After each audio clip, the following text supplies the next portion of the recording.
ناظرین السلام علیکم۔ پروگرام علم و حکمت کے ساتھ زبیر احمد حاضر خدمت ہے۔ ہم نے یہ جو پروگرام ترتیب دیا ہے اس کا کوئی اسپیسیفک عنوان نہیں ہے، بلکہ یہ آپ کے متفرق سوال و جواب پر مبنی ہے۔ آپ کی جو ای میلز اور ایس ایم ایس ہمیں ملتے رہتے ہیں، ان سے ہم سوالات جاوید صاحب کے سامنے پٹ اپ کرتے ہیں، اور اس کے ساتھ ساتھ ہماری آڈینس سے بھی ہم سوالات لیں گے۔ اس کا ایک حصہ آپ پہلے دیکھ بھی چکے ہیں، آج ہم اس کے دوسرے حصے کو ترتیب دینے جا رہے ہیں۔ جی میرے خیال میں ہم سب سے پہلے آڈینس ہی سے سوالات لے لیتے ہیں۔ جی سر، آپ کا کوئی سوال ہے؟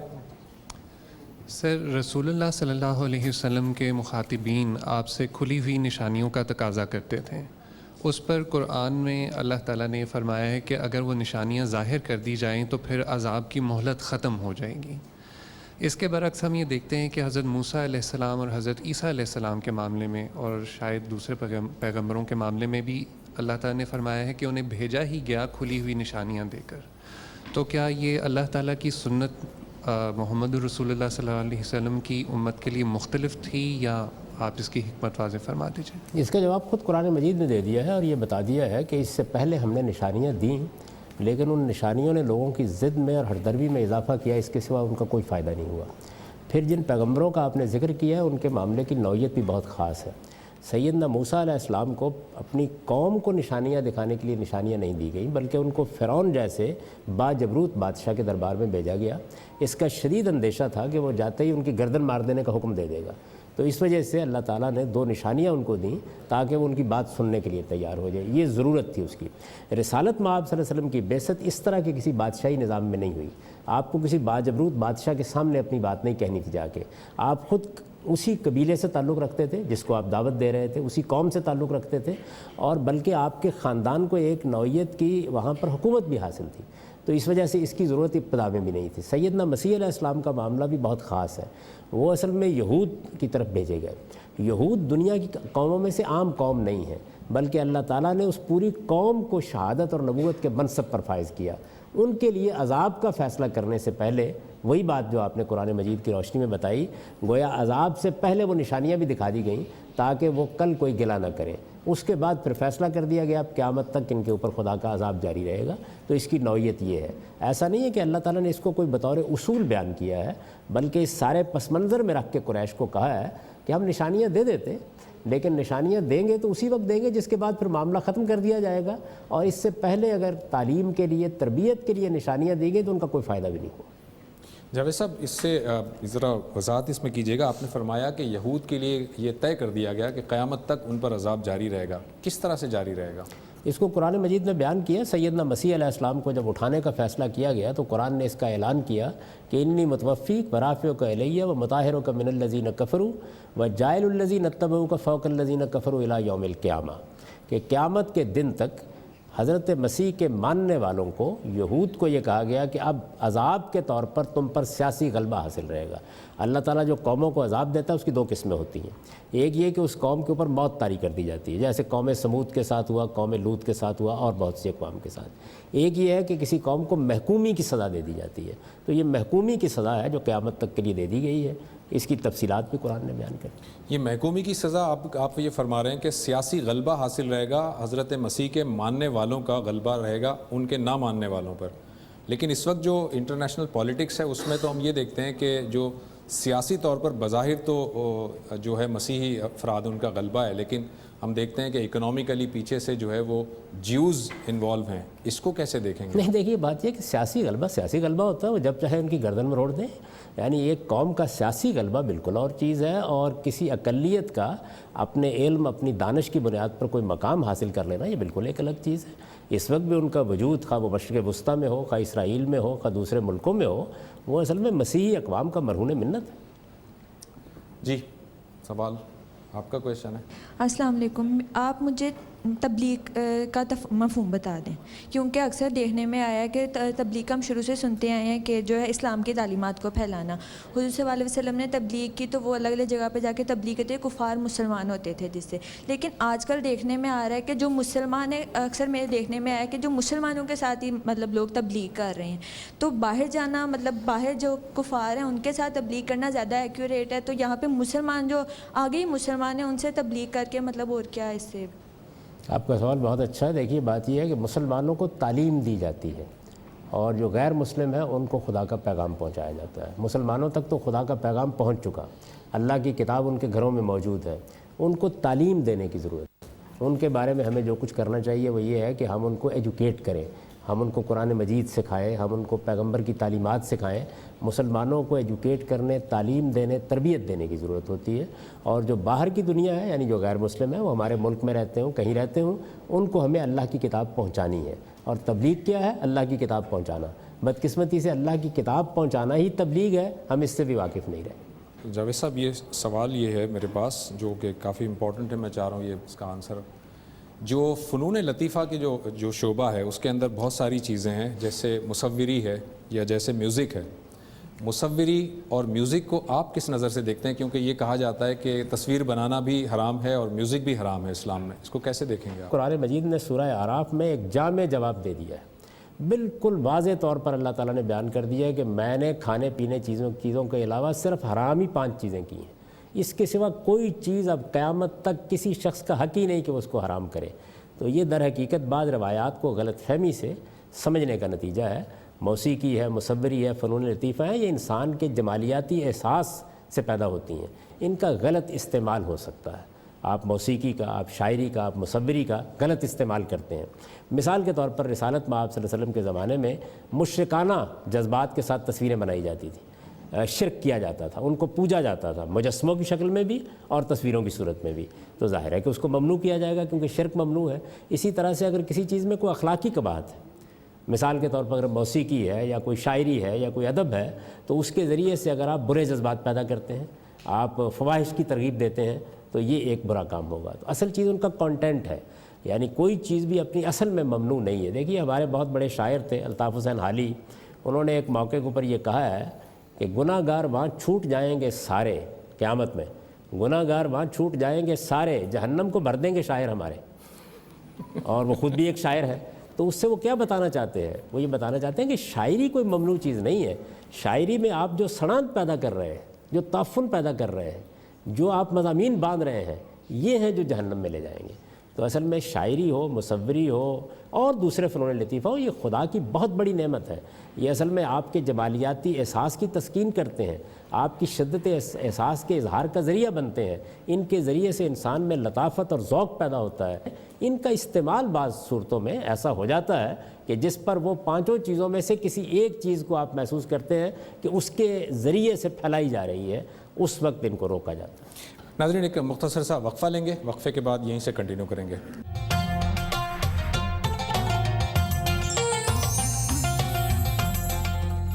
ویلکم بیک ناظرین. اصل میں اسی سے متعلق کچھ یہ وضاحت بھی ہے, وہ یہ کہ نبی صلی اللہ علیہ وسلم نے فرمایا کہ میں موسیقی کے آلات توڑنے کے لیے بھیجا گیا ہوں. ایک اس کی وضاحت کیجیے گا. اور آپ نے شاعری کے بارے میں فرمایا, تو سوال یہ ہے کہ شاعر عام طور پر اپنی شاعری میں اپنے کسی نامعلوم محبوب کا ذکر کر رہے ہوتے ہیں, تو یہ اس طرح کی شاعری آپ کے نزدیک کیسی ہے؟ موسیقی کے بارے میں جو روایات عام طور پر لوگ بیان کرتے ہیں, جیسے آپ نے بھی بیان کی, 4 صدی کے جلیل القدر عالم ابن حزم نے ان سب پر تنقید کر کے یہ بتا دیا تھا کہ ان میں سے کوئی ایک بھی ثابت نہیں ہے. یہ روایات صحت کے کسی معیار پر پوری نہیں اترتی, اور اس کے اوپر اور بہت سے لوگوں نے بھی کام کر دیا ہے. تو اس وجہ سے اس طرح کی جتنی چیزیں ہیں ان کو بھی اسی پر محمول کرنا چاہیے کہ کسی چیز کا غلط استعمال ہو رہا تھا. دیکھیے یہ ایسے ہی ہے کہ جیسے ایک زمانے میں لوگوں نے دیکھا کہ ہمارے یہاں ٹیلی ویژن آ گیا ہے, اور اس میں بعض ایسی چیزیں ہیں جن میں اخلاق کی خرابی کا امکان ہے. تو ایک آدمی اس کی تحسین کے لیے یا اس کے اوپر کوئی قدغن لگانے کے لیے اپنے جذبات کا اظہار کرتا ہے. اب ایک شخص مخالف تو کہتا ہے کہ میں تو چاہتا ہوں کہ ٹیلی ویژن توڑ دیے جائیں. تو اس میں در حقیقت ٹیلی ویژن توڑ دیے جائیں یہ مقصود نہیں ہوتا. مقصود وہ کانٹینٹ ہے جو اس میں زیر بحث لایا جاتا ہے کہ اس میں یہ خرابی ہے. تو یہ بات کرنے کے, بیان کرنے کے بعض اسالیب ہیں جو کسی موقع کے اوپر اختیار کر لیے جاتے ہیں. جہاں تک روایات کا تعلق ہے, بخاری میں جو ایک روایت ہے اس پر بھی انہوں نے تنقید کر کے بتا دیا ہے کہ وہ بھی صحت کے معیار پر پوری نہیں اترتی. یعنی باقیوں کی تو الگ بات کیجئے, یہ سب کی سب روایات ضعیف روایات ہیں. ہمارے ہاں چونکہ اس طرح کی چیزیں عام شائع و ضائع ہو جاتی ہیں اور پھر ان کو قرآن کی روشنی میں ہم دیکھتے نہیں. اس لیے میں نے آپ کو توجہ دلائی کہ قرآن مجید نے اس میں بحث کی گنجائش ہی نہیں چھوڑی. اس نے بیان کر دیا ایک جگہ کے اوپر کہ حرام کیا کیا گیا ہے. تو حرام صرف 5 چیزیں ہیں کھانے پینے کی چیزوں کے علاوہ. اب قرآن مجید کے اس بیان کے بعد قرآن کے الفاظ یہ انما حرم ربی الفواحش, یعنی میرے پروردگار نے حرام کیا ہی صرف یہ ہے, اور آگے وہ 5 چیزیں گنوا دی ہیں. تو ان کے علاوہ اب کوئی چیز حرام قرار نہیں دی جا سکتی، اس کا کسی کو حق حاصل نہیں ہے۔ آپ کا دوسرا سوال میرے ذہن سے نکل گیا۔ دوسرا سوال یہ تھا کہ شاعری میں جو کانٹینٹ ہے وہ اگر شائستہ بھی ہو لیکن وہ محبوب کی تعریفوں سے متعلق ہو، وہ کیسے دیکھا جائے؟ اگر تو آپ کسی خاص شخص کا یا کسی خاص خاتون کا نام لے کے ایسا کر رہے ہیں تو یہ ظاہر ہے کہ اخلاقی لحاظ سے غلط ہے، لیکن اگر ایسا نہیں ہے تو آپ کو میں بتاؤں کہ یہ جو کعب بن زہیر کا مشہور قصیدہ ہے، یعنی وہ جب رسالت مآب صلی اللہ علیہ وسلم کی خدمت میں گئے اور ان کو پیش کیا گیا تو انہوں نے ایک قصیدہ پڑھا ہے جس کو بانت سواد کہا جاتا ہے۔ آپ جانتے ہیں کہ وہ کس شعر سے شروع ہوتا ہے؟ سواد چلی گئی بانت سواد و قلبی الیوم مبتول، اور میرا دل اس وقت بہت رنجیدہ خاطر ہے۔ تو اس وجہ سے یہ کوئی ایسی چیز نہیں ہے۔ شاعری میں یہ چیزیں جو ہیں یہ ایک لطیف احساس کو بیان کرنے کا ذریعہ بنتی ہیں، اس پر کوئی قدغن نہیں ہے۔ البتہ اس میں ولگیرٹی نہیں ہونی چاہیے، اس میں فواہش کی ترغیب نہیں ہونی چاہیے۔ محبت کے، رومانس کے جذبات جب وہ حدود کے اندر بیان ہو رہے ہوتے ہیں اور کسی خاص شخص یا کسی خاص خاتون کا نام لیے بغیر بیان ہو رہے ہوتے ہیں، مثال کے طور پر عرب شاعر ہیں تو جیسے سعاد کا لفظ ہے، یہ ایک عورت کا نام ہے، ایسے ہی سلیمہ ہے، اسی طرح اور بات سے نام ہے، یہ فرضی نام ہے۔ جیسے ہمارے اختر شیرانی نے اپنے بہت سے فرضی نام رکھ لیے، تو اس میں کوئی کبات نہیں۔ ٹھیک جی، یہاں سے کوئی سوال ہے؟ جی آپ۔ السلام علیکم سر، میں نے یہ آپ سے پوچھنا تھا کہ اگر ایک آدمی کسی یتیم بچے کو اڈاپٹ کرتا ہے تو اس کے ساتھ اپنا نام لگا دیتا ہے، حالانکہ اللہ تعالیٰ نے اس چیز سے منع فرمایا سورۃ احزاب میں، تو آپ میں یہ پوچھنا چاہتی کہ آپ تفصیل بتا دیں کہ ہمیں پھر آگے کس رشتے سے اس کو اپنے پاس رکھنا چاہیے؟ آپ اگر کسی بچے کو اڈاپٹ کرتے ہیں تو اس کے والد کا نام اس سے آپ نہیں چھین سکتے، یہ بچے کا بنیادی حق ہے۔ ہر بچہ جو دنیا میں آتا ہے اس کے کچھ بیسک رائٹس ہیں، ان میں سے اس کا ایک بنیادی حق یہ ہے کہ اس کو ماں باپ کے بارے میں بالکل واضح صورتحال ہونی چاہیے، اس کو بڑے ہو کر کوئی صدمہ نہیں پہنچنا چاہیے کہ وہ ایک اور فضا میں جنم لے کے پلا بڑھا اور اس کے بعد اسے پتہ چلا کہ یہ میرے ماں باپ نہیں تھے۔ اس کے ماں باپ کے بارے میں واضح انفارمیشن اس کو جیسے جیسے وہ سمجھنے کے قابل ہو وہ دے دینی چاہیے۔ اسی وجہ سے اللہ تعالیٰ نے بھی اس سے بہت سختی کے ساتھ روکا ہے۔ تو آپ اس کو اپنا نام سرپرست کے طور پر دیں، اسی طرح بلانے میں چچا یا کچھ اس طرح کا طریقہ اختیار کر لیں، لیکن آپ یہ نہیں کر سکتے کہ اس کے والد کا نام اس سے چھین لیں، اس کی ماں کا نام اس سے چھین لیں۔ اگر والد کا نام پتہ نہ ہو تو پھر مجبوری ہے، اور اس میں یہ کرنا چاہیے کہ بچے کو یہ بتا دیا جائے جیسے ہی وہ شعور کی عمر کو پہنچے کہ اس طرح تم ملے تھے اور ہمیں معلوم نہیں ہے کہ تمہارے والد کا نام کیا تھا۔ اس کو دھوکے میں نہیں رکھا جا سکتا۔ یعنی کچھ اسکالر یہ کہتے ہیں کہ اگر والد کا نام پتہ نہیں ہے تب اپنا نام آپ دے دیں اور بچے کو بتا دیں، اور کچھ ایسے ہیں جو کہتے ہیں کہ والد کا نام اگر نہیں معلوم تو اس کے والد کا نام عبداللہ تصور کر لیں۔ یہ تو تدبیریں ہیں۔ بنیادی بات سامنے رکھنی چاہیے۔ بنیادی بات یہ ہے کہ آپ اس سے اس کے والد کے معاملے میں والدہ کے بارے میں حقیقت کو چھپا نہیں سکتے، یہ اس کا حق ہے۔ اب اس کو آپ نے کیسے کرنا ہے، اس کے 10 طریقے ہو سکتے ہیں، وہ بعض لوگ تجویز بھی کر دیتے ہیں، ان میں سے کوئی طریقہ آپ کو معقول لگتا ہے آپ اسے اختیار بھی کر لیں۔ بنیادی بات یہ ہے کہ اس کو دھوکے میں نہیں رکھا جا سکتا، یہ اس کا بیسک رائٹ ہے، یہ آپ اس سے نہیں چھین سکتے۔ ٹھیک، یہاں ہے کوئی سوال؟ السلام علیکم، میرا نام علی رمضان ہے اور میرا کویسچن سود سے ریلیٹڈ ہے۔ یہ جو بینکس میں جس قسم کے بھی لونز ہوتے ہیں، آٹو فائنانس کہہ سکتے ہیں آپ، یا ہوم لونز، جتنے بھی لونز ہیں اسے ایک انٹرسٹ کا نام دے دیا گیا ہے۔ اور دوسری طرف اگر دیکھا جائے تو اسلامک بینکس جو یہ دعویٰ کرتے ہیں کہ ہمارے یہاں پہ سود نہیں ہے، کچھ علماء کرام نے فتوے بھی جاری کیے ہیں، یہ ابھی تک کلیئر نہیں ہے مجھے، ایون میں نے کئی سے کنسلٹ بھی کیا لیکن مجھے سیٹسفائڈ نہیں ہوں میں پرسنلی کہ کس طرح سے یہ سود مطلب وہاں پر نہیں ہے۔ اسلام کا نام لگنے سے سود تو نہیں وہاں پہ ختم ہو جائے گا اگر وہ سود کا بزنس کر رہے ہیں۔ اور سیکنڈ کویسچن میرا یہ ہے کہ جتنے بھی روڈز وغیرہ پہ آپ دیکھیں تو بیگرز بہت زیادہ ہو گئے ہیں یہاں پہ، اور کچھ یہ پچھلے دنوں اسکینڈل بھی ایک بہت زیادہ یہ پھیلا تھا کہ بچے سلائے ہوتے ہیں، بچوں کو ڈرگز دیے ہوتے ہیں ڈفرینٹ قسم کے، کچھ بچوں کی اسی طرح سے موت بھی واقع ہو جاتی ہے، اور ہمیں یہ نہیں پتہ ہوتا کہ ہمیں کون حقدار ہے یہاں پہ، بیگر میں سے کون حقدار ہے۔ پہلا سوال ان کا یہ تھا کہ جو اسلامک بینکنگ اور کنونشنل بینکنگ میں بیسک فرق کیا ہے؟ صرف نام کی تبدیلی ہے یا کوئی اور ٹیکنیکل ڈفرینس بھی ہے؟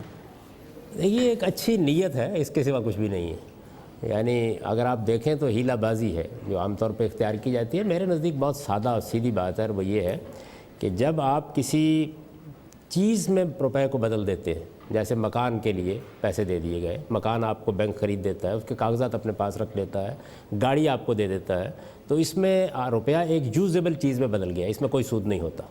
یہ سرے سے سود ہوتا ہی نہیں. سود کنزیومیبل چیزوں میں ہوتا ہے, ان چیزوں میں سود ہوتا ہے جو صرف ہو جاتی ہیں, خرچ ہو جاتی ہیں, کنزیوم ہو جاتی ہیں. جیسے روپیہ ہے, آپ نے کسی کھجور لے کے کھا لی ہے, آپ نے آٹا لے کے استعمال کر لیا ہے. جو چیز اپنے وجود کو فنا کر دیتی ہے وہ چونکہ دوبارہ پیدا کرنا پڑتی ہے واپس کرنے کے لیے, اس پر اللہ تعالیٰ نے یہ کہا ہے کہ آپ زائد کا مطالبہ نہ کریں. جہاں تک مکان کا تعلق ہے وہ ایک حقیقی چیز ہے, اسی طرح گاڑی ہے وہ آپ کو بینک نے لے کے دے دی ہے, تو ان میں جو کچھ بینک آپ سے زائد لے رہا ہوتا ہے اس کا کرایہ ہے. اس میں کوئی ممانعت کی چیز نہیں ہے, یہ ایک کنزیومیبل چیز ہے ہی نہیں. سود کا تعلق کسی یوزیبل قابل استعمال چیز سے نہیں ہوتا.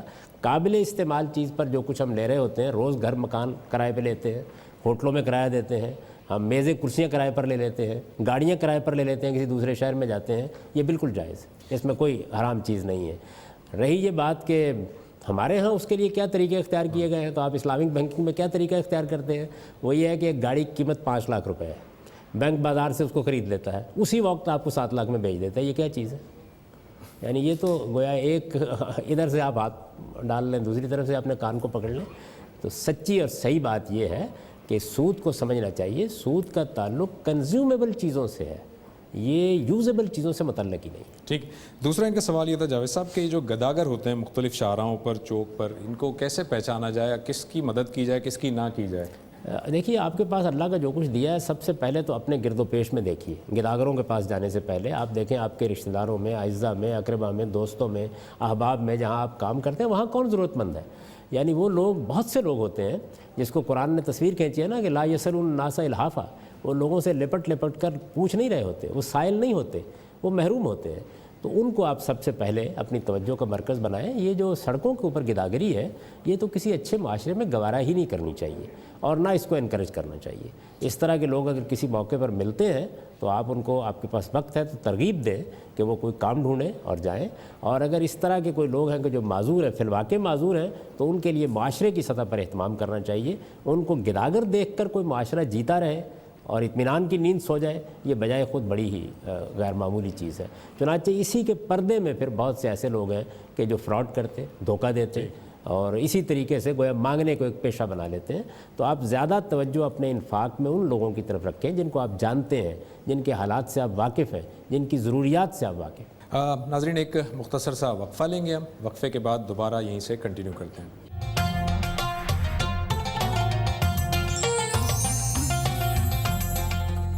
جی السلام علیکم. میرا آپ سے کویشچن یہ ہے کہ کیا اسلام میں ایک عورت کے لیے غیر مرد کے سامنے مکمل پردہ بالوں کو اور فیس کو کرنا ضروری ہے؟ اللہ تعالیٰ نے جو ہدایات عورتوں اور مردوں کو دی ہیں وہ 3 باتیں ہیں, اور وہ قرآن مجید کی سورہ نور میں بیان کر دی گئی ہیں.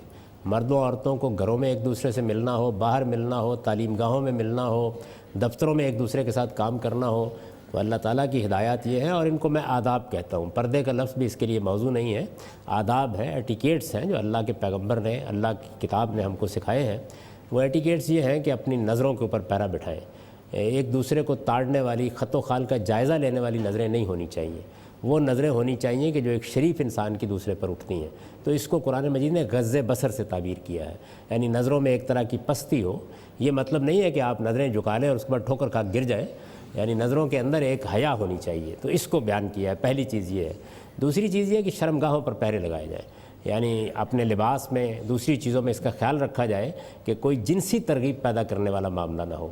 اس کو خاص طور پر بیان بھی کر دیا ہے, اور خواتین کو خاص طور پر اس کی طرف توجہ دلائی ہے کہ وہ اپنے سینے کو بھی ڈھانپ کے رکھیں. اور تیسری چیز یہ ہے کہ زیب و زینت اگر کی ہے, جیسے کہ شادیوں میں, بیاہوں میں, دوسرے موقعوں پر عورتیں بنتی سنورتی ہیں, ظاہر ہے کہ یہ ان کی فطری ضرورت ہے, آرائش کرتی ہیں وہ. اس موقع کے اوپر یہ کہا ہے کہ وہ ہاتھ, پاؤں اور چہرے کے سوا باقی اپنے جسم کو ڈھانپ کر رکھیں. تو یہ 3 باتیں ہیں, آپ اس کو جو نام چاہے دے لیں, لیکن یہ ایٹیکیٹس ہیں. جی کلیئر ہے. جی اور سوال آپ کا ہے؟ السلام علیکم. میرا سوال یہ ہے کہ پیغمبر خطا سے پاک ہوتا ہے, پھر اللہ تعالیٰ کے حضرت یونس علیہ السلام کے مواخذہ کرنے کی کیا وجہ تھی؟ جس کو اللہ تعالیٰ پیغمبری کے منصب پر فائز کرتے ہیں اس کے لیے تو بہت سخت امتحان ہوتا ہے. یعنی ہمارے ساتھ تو اللہ تعالیٰ بہت عفو درگزر کا معاملہ کرتے ہیں. اپنے پیغمبروں کے بارے میں یہ کہتے ہیں کہ جو مشن میں نے تمہارے سپرد کیا ہے, جو ذمہ داری تم کو دی ہے, اگر اس میں ذرہ برابر بھی کوتاہی ہوگی تو دنیا میں سزا دوں گا. تو ان سے اس معاملے میں جو غلطی ہوئی جس کو قرآن نے بھی بیان کیا ہے اور جو بائبل سے بھی معلوم ہوتا ہے وہ یہ ہے کہ اللہ تعالیٰ اپنے پیغمبر کو جب تک خود حکم نہ دیں اس وقت تک وہ اپنی قوم کو چھوڑ کے ہجرت نہیں کر سکتے. تو وہ اپنی قوم کو چھوڑ کر قبل از وقت چلے گئے. چنانچہ اللہ تعالیٰ نے ان کو تنبیہ فرمائی اور یہ معلوم ہے کہ وہ تنبیہ بہت سخت تھی. اس کے بعد پھر ان کی توبہ قبول کی, پھر وہ اپنی قوم کے پاس گئے, انہوں نے اپنی ذمہ داری کو ادا کیا, ان کی پوری قوم ایمان لے آئی. رسالت میں آپ صلی اللہ علیہ وسلم کو بھی جب دین کی دعوت کے لیے کھڑا کیا گیا تو ان کی مثال دے کے یہ کہا گیا کہ وَلَا تَكُنْ كَصَاحِبِ الْحُوتِ, آپ کہیں یونس کسی غلطی نہ کر ڈالیے گا. آپ کا کام صبر کے ساتھ استقامت کے ساتھ اپنا کام کرنا ہے. یہ اللہ تعالیٰ بتائیں گے کہ کب قوم کو چھوڑنا ہے, آپ اس سے پہلے قوم کو چھوڑ کر نہیں جا سکتے. جی اور کیا سوال آپ کا سوال ہے؟ السلام علیکم. میرا سوال یہ ہے کہ کھیلوں کے لباس میں سطر کی کیا حد ہے؟ دیکھیے جو ہم لباس پہنتے ہیں اس کے مواقع ہوتے ہیں. کچھ لباس ایسے ہیں جو مثال کے طور پر ہم تقریبات میں پہنتے ہیں, کچھ لباس ایسے ہیں جو ہم گھر میں پہننا پسند کرتے ہیں اور کچھ پسند نہیں کرتے. کچھ لباس وہ ہیں کہ جو کھیل کے میدان میں پہنے جا سکتے ہیں, گھر میں پہنے جائیں تو ہر آدمی یہ محسوس کرے گا کہ یہ کیا حیت بنا رکھی ہوئی ہے. مثال کے طور پر آپ آج کے زمانے کے کھیلوں کو نہ دیکھیے, آپ ہمارا پرانا کھیل دیکھیے, کشتی کا کھیل. آپ کو معلوم ہے کہ جب پہلوان اکھاڑے میں اترتے تو کیا لباس پہنا ہوتا تھا انہوں نے. تو اس وجہ سے لباس کے معاملے میں موقع کی بات ہوتی ہے, اس کو اس موقع کے لحاظ سے دیکھنا چاہیے. ظاہر ہے کہ آپ فٹ بال کھیل رہے ہیں, آپ ہاکی کھیل رہے ہیں, آپ کرکٹ کھیل رہے ہیں یا آپ کشتی کر رہے ہیں تو اس کا اپنا اپنا لباس ہوگا. البتہ اگر کوئی آدمی وہی لباس جو اکھاڑے میں پہن کے پہلوان اترتا ہے وہ گھر میں پہن کے ٹہلنا شروع کر دے تو میں بھی اعتراض کروں گا, آپ بھی کریں گے. اچھا جاوید صاحب, یہ سطر کا انہوں نے پوچھا ہے, سطر کی کیا کوئی حد ہے؟ سطر ڈیفائن کیا گیا یا فقہ کے اندر ہے یہ بات؟ نہیں, یہ کوئی چیز نہیں. یہ تو اصل میں ہمارے علماء فقہاء نے لوگوں کی ایسے تعلیم کے لیے ان کو بتا دیا کہ اس چیز کا خیال رکھا کریں. قرآن حدیث میں ایسی کوئی تعین نہیں کی. جی السلام علیکم. میرا سوال یہ ہے کہ اسلام اگر عالمی بھائی چارے کی تعلیم دیتا ہے تو پھر مسلمان خود کیوں فرقوں میں بٹے ہوئے ہیں؟ اسلام تعلیم ہی دے سکتا ہے میری بہن, لوگوں کو مجبور تو نہیں کر سکتا. وہ یہ کہے گا کہ آپ کم نہ تولیں, یہ کہے گا کہ آپ جھوٹ نہ بولیں, وہ یہ کہے گا کہ ملاوٹ نہ کریں, لیکن لوگ کرتے ہیں. وہ یہ کہے گا کہ آپ سب کے سب مل کر ایک ملت بنیں, وہ یہ کہے گا کہ مسلمان ایک دوسرے کو بھائی سمجھیں, وہ یہ کہے گا کہ پوری انسانیت کو بھائی سمجھیں, تم سب ایک ماں باپ کی اولاد ہو. تو اسلام تعلیم دے سکتا ہے, اس کے پاس کوئی ایسا نہیں ہے جس کے ذریعے سے وہ لوگوں کو آمادہ کر سکے. وہ بتائے گا, تعلیم دے گا, وہ دے دی ہے. اب اس کے بعد ماننا نہ ماننا اس کا حق اللہ تعالیٰ نے انسان کو دیا ہے اور اعلان کر دیا ہے کہ پیغمبروں کا کام صرف یہ ہے کہ وہ حقیقت کو واضح کر دیں, بلائی کو برائی سے الگ کر کے بیان کر دیں. جہاں تک جبر کا تعلق ہے وہ اللہ نے روا نہیں رکھا. لا اکراہ فی الدین, قرآن مجید نے یہ اعلان کیا ہے کہ اللہ نے دین کے معاملے میں کوئی جبر روا نہیں رکھا. آپ کو اختیار ہے تو انسان اپنا اختیار استعمال کر کے برائی کرتا ہے. ٹھیک. جی سر. پہلا سوال تو یہ ہے کہ علامہ اقبال کی ایک کتاب میں انہوں نے لکھا ہے کہ جنت اور دوزخ احوال ہیں بلکہ مقام نہیں ہیں. تو اس کے بارے میں تھوڑا سا بتا دیجئے, کیونکہ ہمارا تصور جو ہے وہ مقام کے متعلق ہے. علامہ اقبال نے جو ریکنسٹرکشن میں یہ نقطہ نظر پیش کیا ہے یہ قدیم بعض متصوفین کا نقطہ نظر ہے. یہی نقطہ نظر ابن عربی نے بھی اپنی کتابوں میں پیش کیا ہے. یہ قرآن کے بالکل خلاف ہے. قرآن مجید بالکل واضح ہے اس معاملے میں کہ وہ مقامات ہیں اور ہمیں نہ صرف یہ کہ اٹھایا جائے گا بلکہ جسم دیا جائے گا. اور یہ سارا حشر اجساد جس کو کہتے ہیں اصطلاح میں, یہ ایک جسمانی واقعہ ہے. اور جس طرح کی دنیا یہ ہے اسی سے ملتی دنیا وجود میں آئے گی. بلکہ قرآن نے تو یہاں تک بتا دیا ہے کہ یوم تبدل الارض غیر الارض والسماوات, ہم یہ سارا جو اوپر کائنات پڑی ہوئی ہے اسی کو ایک نئی شکل دے دیں گے, کوئی نئی دنیا وجود میں نہیں لائیں گے.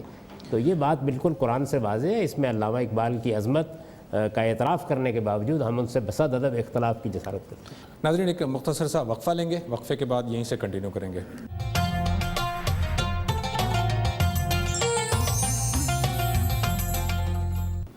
جی اور آپ کا سوال ہے. السلام علیکم. میرا یہ کویشچن ہے کہ کیا ولی کی اجازت کے بغیر نکاح ہو سکتا ہے؟ دو چیزیں ہوتی ہیں بیٹے, ایک چیز ہوتا ہے قانونی اور دوسری چیز ہوتی ہے کہ ہمیں کرنا کیا چاہیے. تو نکاح کا جہاں تک تعلق ہے اس کا فیصلہ کرنے کا اختیار مرد و عورت کو ہے, لڑکے اور لڑکی کو ہے. ان کا فیصلہ ہی حتمی فیصلہ ہے. وہ فیصلہ کریں گے نکاح ہو جائے گا, ان کے اوپر کوئی قدغن نہیں ہے. لیکن ان کو یہ تعلیم دی گئی ہے کہ وہ اپنے سرپرستوں کو, اپنے گھر والوں کو, اپنے والدین کو ساتھ لے کے ایسا کریں. تو یہ تعلیم ہے, یہ تربیت ہے, ایسا کرنا چاہیے. اگر ایسا نہیں کیا جائے گا تو ہم پوچھیں گے کہ کیوں نہیں کیا جا رہا. اگر کوئی والدین یا سرپرستوں کے بغیر نکاح ہو رہا ہے تو اس کے بارے میں سوال کا حق ہے. لیکن اگر آپ بالکل قانون کی بات پوچھیں تو ایک لڑکا اور لڑکی باہر کھڑے ہو کر اگر یہ کہہ دیں کہ آج سے ہم میاں بیوی ہیں تو مجھے یا کسی اور کو حق نہیں ہے کہ ان کی اس بات کا انکار کریں۔ السلام علیکم، میرا کوشچن یہ ہے کہ لوگ قربانی کرتے ہیں، اس میں 7 حصے ہوتے ہیں، اور کچھ لوگ ایسے کرتے ہیں کہ ان کے پیرنٹس فوت ہو گئے ہوتے ہیں، ان کے حصے بھی بیچ میں ڈال لیتے ہیں، تو وہ ایکسیپٹ ہوگی ان کی قربانی؟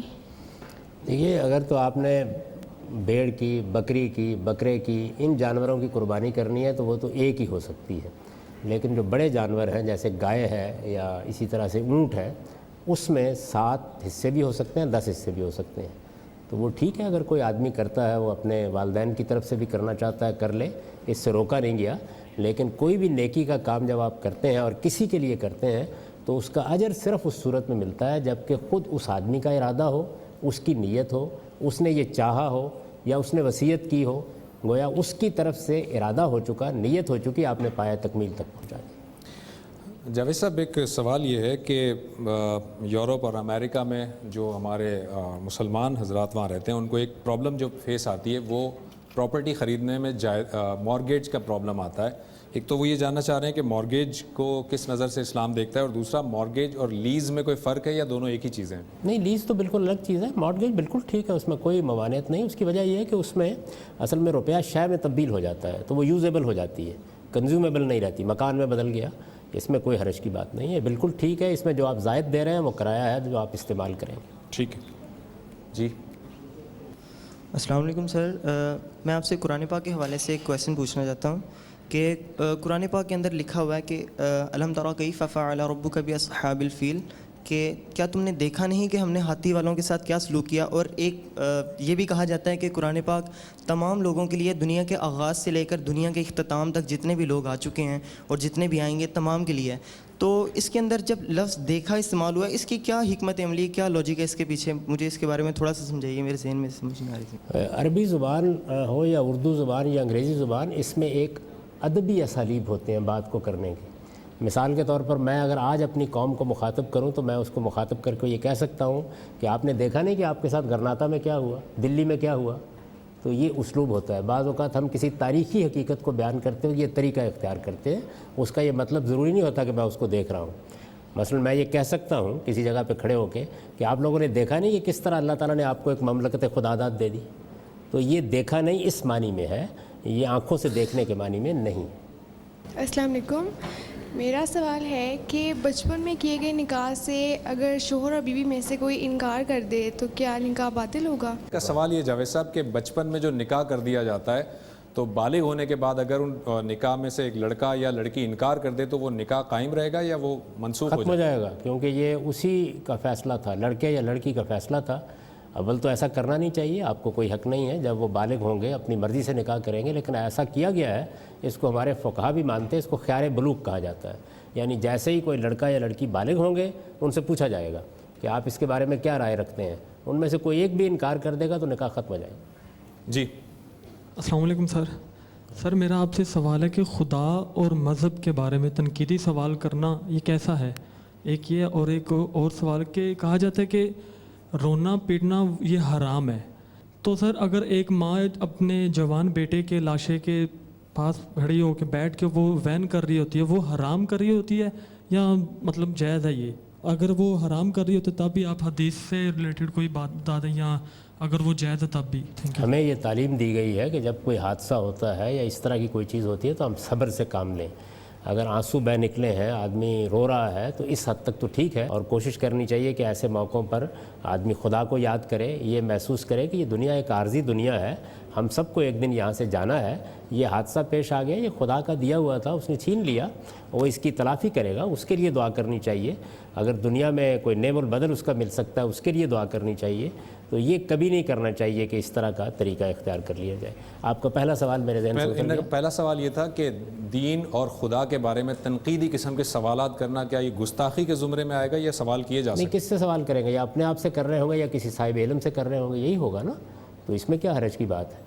یعنی آدمی سوچتا ہے، غور کرتا ہے، بہت سے اعتراضات اس کے ذہن میں پیدا ہوتے ہیں، یہ تو علم کا ذریعہ بنتے ہیں، اس سے آپ کے ایمان میں اضافہ ہوتا ہے۔ جب آپ کو اس کا جواب ملتا ہے تو آپ کو معلوم ہوتا ہے کہ آپ کا دین کتنا محکم ہے، کتنا عقلی ہے، کس طرح سائنسی طریقے سے اپنے حقائق کو واضح کرتا ہے۔ تو میرے نزدیک اس میں کوئی حرج کی بات نہیں ہے، بس یہ کہ سوال صحیح سوال ہونا چاہیے. وہ اپنے آپ سے بھی پوچھیں, اہل علم سے بھی پوچھیں, اور اہل علم کو بھی انکریج کرنا چاہیے. آپ یہ دیکھیے کہ رسول اللہ صلی اللہ علیہ وسلم کا طرز عمل کیا تھا. یعنی ایک آدمی نے عین خطبہ جمعہ کے دوران میں آ کے کھڑے ہو کے یہ کہا کہ مجھے فوراً واپس جانا ہے. جمعے کا خطبہ شروع کر چکے تھے. اچھا, تو میں کچھ سوالات رکھتا ہوں, میں پوچھنا چاہتا ہوں. تو آپ نے خطبہ روک دیا, ممبر سے نیچے آ گئے, اس کے سوالوں کے جواب دیے, اس کے بعد خطبہ پورا کر دیا. تو ہر صاحب علم کا یہ فرض ہے کہ وہ دین کے معاملے میں مطمئن کریں. تو لوگ اگر تنقیدی سوال نہیں کریں گے تو ان کے دل و دماغ میں کانٹے اگتے رہیں گے. وہ اپنی بات کہیں, پوچھیں, سوالات کریں تاکہ ان کو اطمینان قلب حاصل ہو, اور اگر کوئی ان کے دل میں شکوک و شبہات ہیں تو وہ دور کیے جا سکیں. ناظرین ایک مختصر سا وقفہ لیں گے ہم. وقفے کے بعد دوبارہ یہیں سے کنٹینیو کرتے ہیں. جی, اور کہاں ہے سوال؟ آپ کا کوشچن ہے. السلام علیکم. میرا سوال یہ ہے کہ اگر اسلام ایک مرد کو زیادہ عورتوں کے ساتھ شادی کی اجازت دیتا ہے تو عورت کو کیوں نہیں؟ یہ جو شادی ہے, پہلے یہ سمجھ لیجئے یہ چیز کیا ہے. یعنی شادی کو عام طور پر ہمارے ہاں یہ خیال کیا جاتا ہے کہ یہ تو اصل میں رومانس تھا, اس کو ہم نے قانونی شکل دے دی ہے. یہ شادی نہیں ہے. شادی اصل میں خدا کی اسکیم میں شریک ہونا ہے. آپ گویا اللہ تعالیٰ نے جو انسانوں کو پیدا کرنے کے لیے اسکیم بنائی ہے اس کے لیے یہ انسٹیٹیوشن وجود میں لاتے ہیں. یہ ایک مرد و عورت کا یہ فیصلہ ہے کہ وہ خدا کی اس اسکیم میں حصے دار بنیں گے. چنانچہ آگے جو بچہ پیدا ہونا ہے اس کے لیے اللہ تعالیٰ نے یہ اہتمام کیا ہے کہ اس کو ایک ادارے کے طور پر دیکھا جائے, اس میں حقوق طے کیے جائیں, اس میں فرائض متعین کیے جائیں. یہ ایک ادارہ ہے, اس کے ایک سربراہ کا تقرر کیا جائے گا. تو مرد کی حیثیت یہ ہے کہ وہ گھر کا سربراہ ہے, اس پر تمام اخراجات کی ذمہ داری ڈال دی گئی ہے. معاش کی جدوجہد اس کو کرنی ہے. عورت کرے, کمائے, کھائے, اس پر ذمہ داری نہیں ڈالی گئی. یہ ایک بھاری ذمہ داری ہے جو مرد پر ڈال دی گئی ہے. اس وجہ سے گھر کے سربراہ کی حیثیت سے وہ اپنی ذمہ داریاں انجام دیتے ہوئے, بہتر تو یہی ہے کہ جیسے آدم و حوا کا معاملہ ہوا, ایک ہی مرد و عورت اس گھر کو آباد کرے. اسی سے اس میں حسن قائم ہوتا ہے. البتہ دنیا میں بعض اوقات سماجی نفسیاتی ضرورتیں ہوتی ہیں جن کے لیے آپ اجازت دیتے ہیں, لیکن عورت اگر یہ کام کرے گی تو اس کے بعد گھر, خاندان, ادارہ قائم ہی نہیں رہ سکتا. یعنی یہ بالکل ایسے ہی ہے کہ جیسے ایک ادارے کا سربراہ تو ایک ہی ہوگا, لیکن جو لوگ اس میں کام کر رہے ہیں وہ متعدد بھی ہو سکتے ہیں. آپ مملکت کے لیے بھی ایک ہی سربراہ کا انتخاب کرتے ہیں. تو گھر کے معاشرت کو آپ اس ادارے کے طور پر دیکھیے. اس میں اللہ تعالیٰ نے بڑا اہتمام کیا ہے. وہ بچہ ہے جس نے 25-30 سال آپ کی نگرانی میں گزارنے ہیں, اور پھر آپ کو اپنا بڑھاپا اس کے ذریعے سے گزارنا ہے. اس کے لیے اللہ تعالیٰ نے حقوق, فرائض, ذمہ داریاں سب متعین کر دی ہیں. اس میں تو انتشار پیدا ہو جائے گا اگر آپ اس کی اجازت دے دیں گے. تو از راہ کرم اس کو مرد و عورت کے حوالے سے نہ دیکھیں, آنے والی نسل کے حوالے سے دیکھیں. ٹھیک ہے جی, لاسٹ 2 کویشچنز لے لیتے ہیں. السلام علیکم سر. میرا آپ سے سوال یہ ہے کہ کیا والدین یا اولاد کو زکوٰۃ دی جا سکتی ہے؟ جی ہاں, ضرورت مند ہو تو دی جا سکتی ہے, کوئی معنی نہیں ہے اس میں. اس میں خواہ مخواہ کی فقہی مشغافیاں بعض لوگوں نے کی ہیں. قرآن مجید کو دیکھیے وہ کیا کہتا ہے. اس نے جہاں انفاق کی, زکوٰۃ کی تبلیغ کی ہے یا تعلیم دی ہے, ترغیب دی ہے, وہاں پر اس سوال کا جواب دیا ہے کہ یہ جو کچھ بھی آپ انفاق کرتے ہیں یہ کس لیے ہے. تو فرمایا فَلِلْوَالِدَيْنِ وَالْأَقْرَبِينَ, اس کے سب سے پہلے حقدار آپ کے والدین ہیں اور آپ کے اقربا ہیں. تو اس وجہ سے آپ دے سکتے ہیں. اگر آپ کے پاس ان کی ویسے خدمت کرنے کے آثار نہیں ہیں یا حالات نہیں ہیں تو آپ زکوٰۃ کے روپے سے بھی ان کی خدمت کر سکتے ہیں. جی جاوید صاحب, میرا آپ سے یہ کویشچن ہے کہ اگر کوئی بچہ یا بچی جو کہ شادی کے قابل ہے تو والدین مطلب پیسے نہ ہونے کی وجہ سے وہ اس بچے کی یا بچی کی شادی نہیں کر پا رہے, تو اور وہ بچہ یا بچی کسی اخلاقی برائی میں پڑ جائے تو والدین اس میں برابر کے شریک ہیں یا وہ برائیاں صرف بچے کے تک محدود ہیں؟ آپ نے تو خود بیان کر دیا کہ وہ ان کی مجبوری ہے, یعنی ان کے پاس ایسے اسباب نہیں ہیں. تو اللہ تعالیٰ نے بھی قرآن مجید میں اس کو موضوع بنایا ہے اور سب انسانوں کو یہ کہا ہے کہ اگر کسی موقع کے اوپر ایسی صورت پیدا ہو جاتی ہے کہ جس میں تمہارے پاس گھر بسانے کے لیے یا گھر در کی ذمہ داریاں سنبھالنے کے لیے کچھ نہیں ہے تو پھر عفت سے کام لو. تو غلطی تو نہیں کرنی چاہیے. اس کی وجہ یہ ہے کہ یہ ایک بڑا گناہ ہے, اس کا ارتکاب نہیں کرنا چاہیے, اور والدین کو بھی اس کی کوشش کرنی چاہیے کہ وہ اس کو ترجیح دیں. لیکن کسی کی مجبوری ہے, وہ نہیں شادی کر سکتا یا اس کے پاس اسباب نہیں ہے, تو امید ہے کہ اللہ تعالیٰ معاف فرمائے گا, لیکن اس سے یہ لائسنس نہیں مل جاتا کہ آپ بدکاری کرنا شروع کریں. Thank you very much Javed صاحب, بہت بہت شکریہ آپ کا. ناظرین, بہت سارے آپ کے بھی سوالات ہیں ای میل کی شکل میں جو ہم تک پہنچے. کچھ میں جاوید صاحب کے سامنے رکھ سکا, کچھ وقت کی کمی کے باعث نہیں ہو سکے. انشاءاللہ اگلے کسی اور پروگرام میں اسی طرح سے متفرق سوالات کی ایک نشست اور ہم ترتیب دیں گے اور آپ کے مزید کچھ سوالات بھی ٹیک اپ کریں گے. اگلے پروگرام تک کے لیے زبیر احمد کو اجازت دیجیے. اللہ حافظ.